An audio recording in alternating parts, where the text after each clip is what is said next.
This is IFV, the web space with your dose of business and financial news. In full view, we're making your business our business. Welcome to In Full View. I'm Marcella Palmer. We're bringing you the week's medium and small business news from LIM College in Midtown Manhattan. This private college, founded in 1939, says it's the only college devoted to the business of fashion.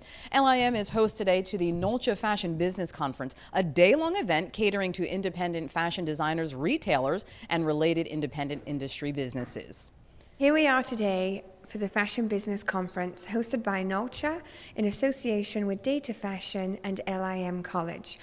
The reason we're putting on the conference today is to really supply a platform of education and networking for independent fashion designers and retailers. It's very essential when these creative-minded people start their own business that they also understand the importance of running a business. They need to know operational, finances, legal, manufacturing, even the importance of having a brand. LIM is a fashion business school. I actually would go and say we're a business school that focuses in fashion. We have programs in sort of the traditional fashion areas. Fashion merchandising is probably our largest program in terms of people, and it's focusing on things like product development and styling. Some areas in cosmetics where it's somewhat niche oriented. We have a program in marketing, which its primary focuses are in brand management and new media marketing. More on the Nolcha Fashion Business Conference in a moment. First, our top story. U.S. Commerce Secretary Gary Locke is leading an American trade mission to China and Indonesia. The goal, to increase clean energy technology sales and boost U.S. exports.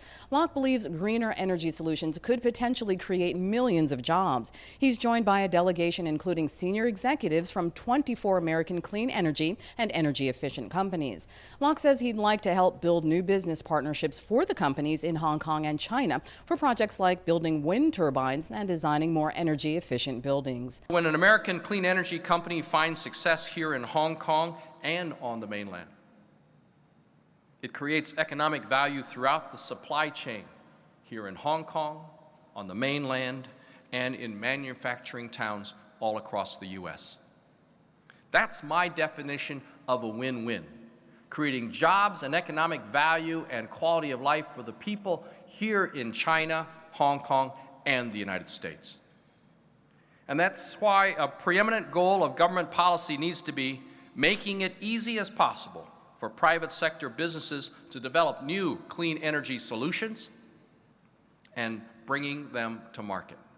Locke's visit precedes annual talks called the Strategic Economic Dialogue, a top-level forum for debating policy issues like trade and currency.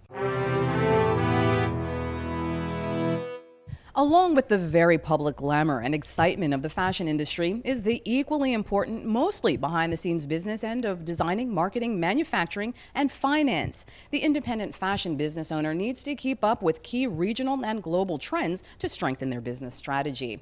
Renowned fashion industry professionals are here at the Nolcha Fashion Business Conference to share their expertise and guidance. Shenlei Winkler, founder and CEO of the Fashion Research Institute in New York, begins with the brutally honest basics, telling her students and the Nolcha Fashion Business Conference audience that relying solely on talent in the fashion business and failing to thoroughly learn the business will lead to a very short career in the business. Our world has gotten much more complicated. Our supply chains are longer. Our factories are usually overseas. We're no longer producing domestically. So they have to be able to communicate with other cultures. That's one thing. They need to be able to understand how the supply chain works. They need to be able to understand actually how their garments go together, which is well beyond just being talented at sketching or designing. You have to actually know how things get constructed, and that can be somewhat complicated at times. You need to know about different kinds of materials, textile science, materials science, how things get put together, different kinds of fasteners, how everything works in a whole. And then what you need to do is you need to understand not just the talent design side, but you also need to understand the business side, where you're going in and you're setting up, for example, a letter of credit. For those independent designers and retailers well beyond the classroom, there are affordable, high-tech tools out there provided by companies like DataFashion that will help run your business. DataFashion started off big ERP, big luxury companies, some of our companies like M.INK, Canali, so very well-known, big fashion brands out there. We took the knowledge of that and we said, well, let's package it in a solution that meets the small business. So let's give them the understanding on how to run the business. Let's take the expertise that we gained in working in these big companies and package it off into a small business solution so that they can take it, literally plug and play it, and get started. Here's what's cool. You can manage the business from the point of creation to production, selling, shipping, logistics, inventory, including accounting. But you can also do the marketing end of it.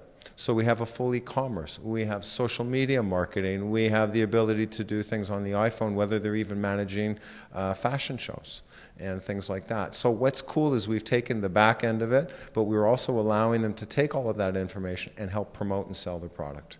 So we're almost, full service from end to end.